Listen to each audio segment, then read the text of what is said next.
Hit it, boys. Ready then for the final race of the day, race 12 of the Louis Vuitton America's Cup qualifiers. Two teams that have been out here in Bermuda for some time, racing each other a lot, day in, day out. How are they looking in the pre-start, Ken? Well, one thing that has become predictable in this pre-start today is unpredictability. It's really, yesterday we saw very similar setups for each of the teams and each of the different pre-starts as they do the dance, as we call it. But this one's a little different, and here's Dean Barker coming in for the hook. Again, he sees that Oracle's going fast enough. He will not be able to hook, so he quickly gaps off to windward and gets some distance. Again, 25 seconds to go before the start. If Barker can't do a hook, he needs plenty of space between the two boats to be able to try to accelerate before Oracle Team USA is able to do so. So this is a bit of a drag race. 9 seconds to go. I think they're racing right now. Neck and neck. And heading for that start line. The timing really good from Oracle Team USA. SoftBank Team Japan not too far behind. And we have that drag race that you were talking about, Ken, as they head for Mark 1. Spithill did a very nice job. It just in that whole pre-start did a nice job in order to fend off SoftBank Team Japan. Now he's well above the mark. We see the mark way off in the background here. That's the mark. They're essentially just going upwind right now in order to peel away and gain as much as possible. So it's very interesting call by Jimmy Spithill in order to not even head for that first mark, get himself a lead kind of the easy way. Yeah, copy. In about 15, okay? Interesting tactics from Jimmy Spithill at the outset here of this final race of the day, and it has enabled him to steal a march on the Japanese in the early skirmishes round Mark 1 and downwind. That was very well done by Jimmy Spithill, and that's a call by the helmsman. That's a gut call. That's not a tactician saying let's luff him up, let's keep him high, let's try to create a gap, whatever they call it on board. That's Jimmy just being Jimmy and making sure that he has as big a lead at that first mark as possible. He's hot underneath you, close to getting locked down. Here we see the speed differences again, though. This is what we saw in the last race, that the boat on the left-hand side, SoftBank Team Japan, all of a sudden made a big gain and probably in just a slight puff of breeze. You've got to drive on the right gate lay, and then possible rimmer left. Okay. You'll catch them there. Very likely 18. the Japanese team will be trying to force that split at the bottom mark. They'll have one more jibe to do. I guess it all depends on whether the Americans actually lay the gate in or if they have to do a jibe as well. And it looks like they have to jibe as well. There it is from Oracle Team USA. Jimmy Spithill heading for gate 2 and looking to move upwind with the Japanese hot on his tail.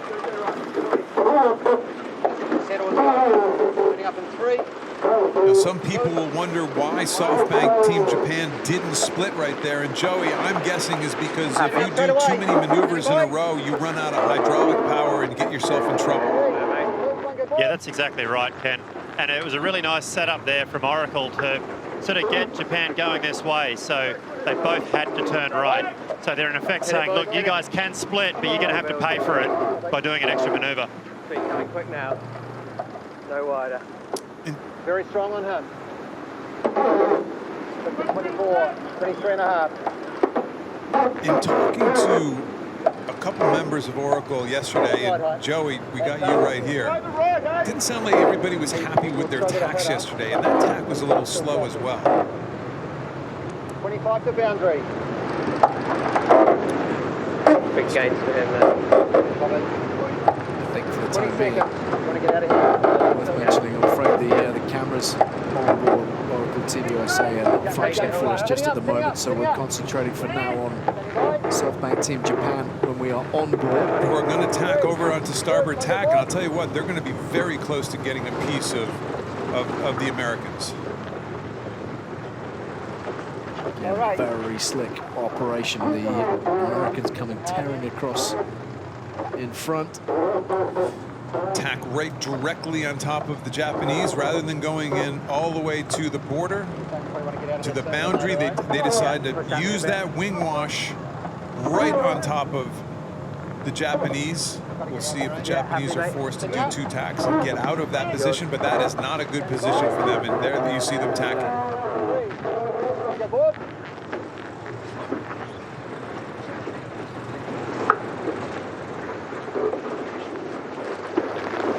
Light here, mate. Now, part of that splashdown there, Ali, was the fact that it's just light. I think that was a good maneuver, and they just got light. They had to tag. They were in bad air. So there's a whole bunch of factors. Look at, they're still glued to the water. A whole bunch of factors that came into play on that tack. And they're grinding like madness to try to build up hydraulic power.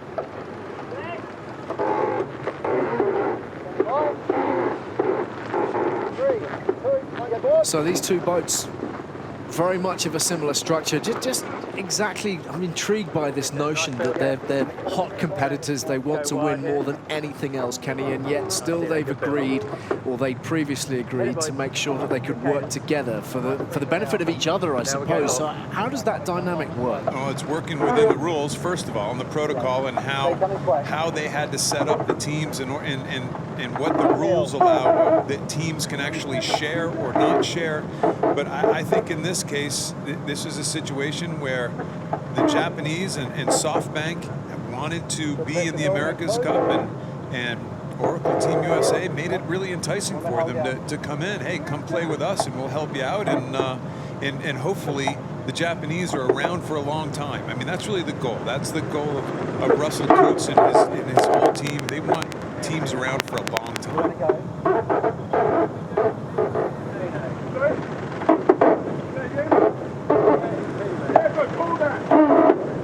Working hard at the grinders as ever. There is just no let up for these guys. They really get through a mountain of work during the course of a day. Those shoulders, my goodness, what a workout they get.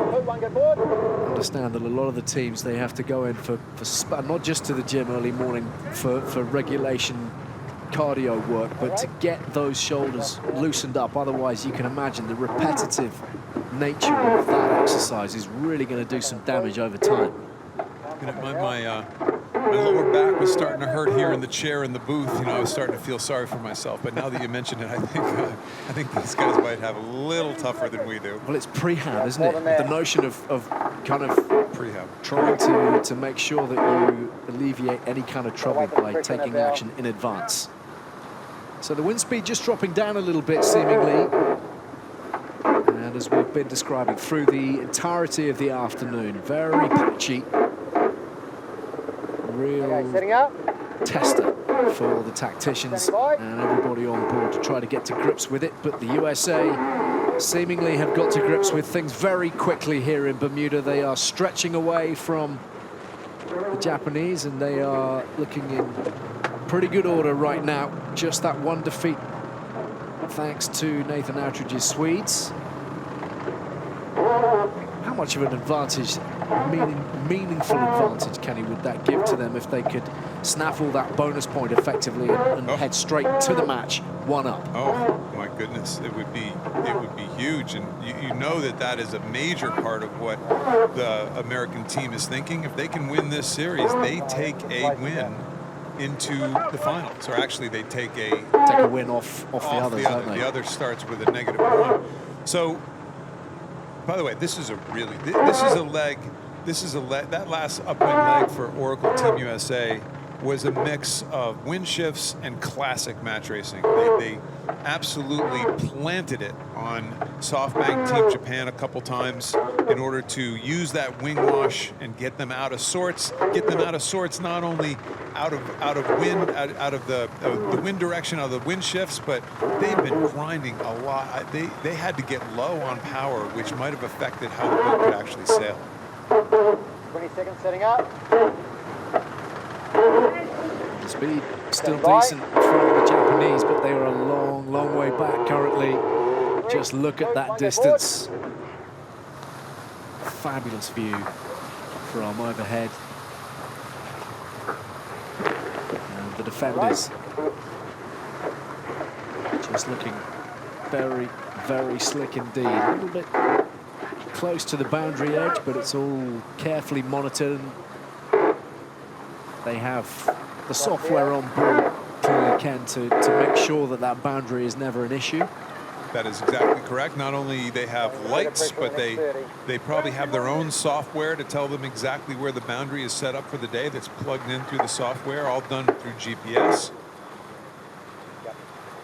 You know, it's we talk at length about boat speed and individual teams, but when we know that two teams have very similar setups, like the Americans and the Japanese do, you got to just give credit to the way they're sailing the boat right now. They're sailing it obviously smoother, better, wind shifts, higher, faster, whatever the words are. This is a cleaning going on right now on two seemingly identical boats. So there's still plenty in this for the sailors of the world who say that, oh, it's not about the sailors anymore. There's plenty in it for the sailors. Into the gate and upwind for the last time in the race. And again, a smooth operation. Those hulls never anywhere near the water. They'll be very happy with that mark rounding. That was a violent turn, G-forces around that mark, and those are easy ones to kind of get out of kilter, and that was as smooth as it gets, and they are launched right now.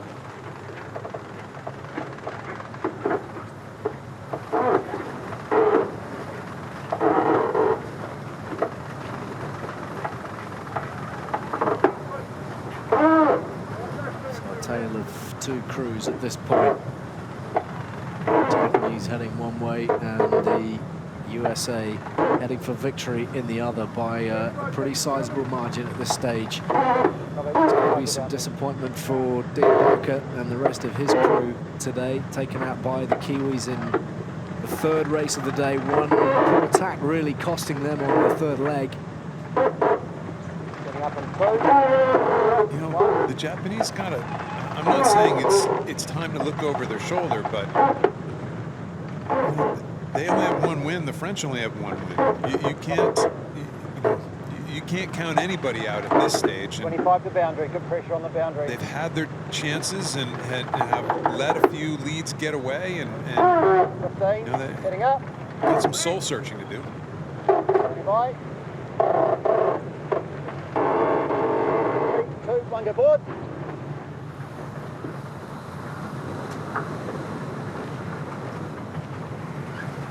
All right. Steaming towards victory. Oracle Team USA well supported on the shoreline. Another glorious day for the spectators.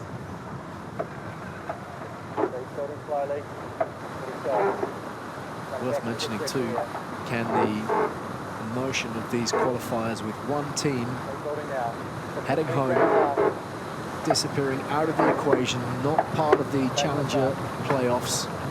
And that can happen really quite quickly. We've got getting to the stage now where the qualifying table will begin to take shape by the end of today. Tightening up. I mean, this is going to turn into crunch time. In essence, they're almost halfway through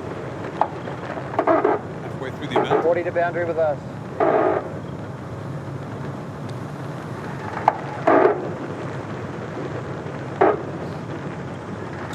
While we were at break, we just saw a really interesting view of Dean Barker actually twisting his hand around on that wheel, certainly controlling the ride height. You can kind of see it right there. His hand right there is just going up and down and back and forth. He's definitely controlling the ride height with that twist grip. 2, 1, go board.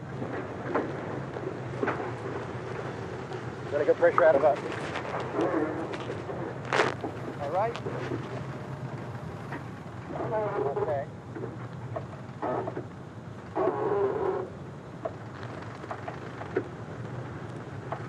Again, that bow down trim. Look at that. Everybody's pushing it. Everybody's pushing the same trim mode. The weather bow is kissing the water. The bow closest to us, and certainly, again, as we talked about before with Joey, this is windage. This is adding some stability. It's adding righting moment. It's It's doing a variety of things. Joey, you want to add anything to that? What else is that bow down trim doing for the boats? Well, it's doing all the things you said, but the one point to remember with it is that when you've got a bow down trim upwind and you're doing 25 knots, the rudders have got so much lift, so the boat looks bow down. You go downwind, you're going faster, all of a sudden you've got more lift, and the boat may become so uncontrollable you can't sail it. So the fine line that all these boats are pushing is how much bow down can you have upwind and still get to the bottom mark in good shape. Just the more you talk, the more we hear from Joey on the technicals like that, you realise what a monumental job all these helmsmen have in terms of the decisions they're making on a consistent basis through the course of these races as they round gate 5, and it's downwind for the final time in the race and heading for victory in some style. You can absolutely make the case, and we talked about this a bit yesterday, that the helmsmen on these boats have never had more to do. In my day and age, when we were sailing the big monohulls, the helmsman, you had a navigator, you had a strategist, you had a tactician, your mainsail trimmer was sitting right next to you. You had conversation, you had far more conversation going on about overall strategy. The helmsman was a much smaller piece of the puzzle. Here, you can make the case half the time the helmsman is all of those things. Maybe not the main sheet trimmer, but certainly it gets in and out of tight spots very quickly. You just got to make these split-second decisions, and the tactician very often won't be there for you.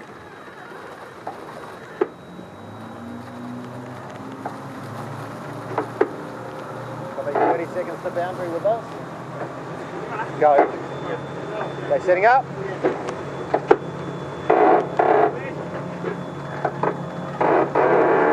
3, 2, 1, go forward.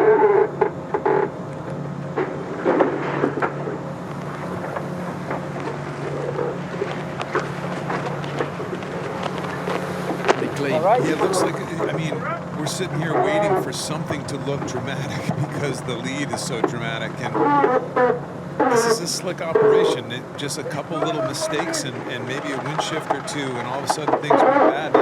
They definitely got themselves in a light air zone on that first long beat. Never really recovered. You see the winch, one of the few boats with an actual winch up on deck. I'm sure that's all custom, but a lot of these boats have had wing controls below the deck or even hydraulic wing controls.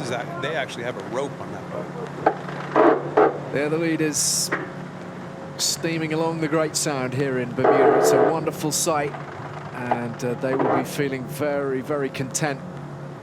You can see there is a degree of relaxation about what's going on for a very short time before the cycling begins and the grinding starts all over again.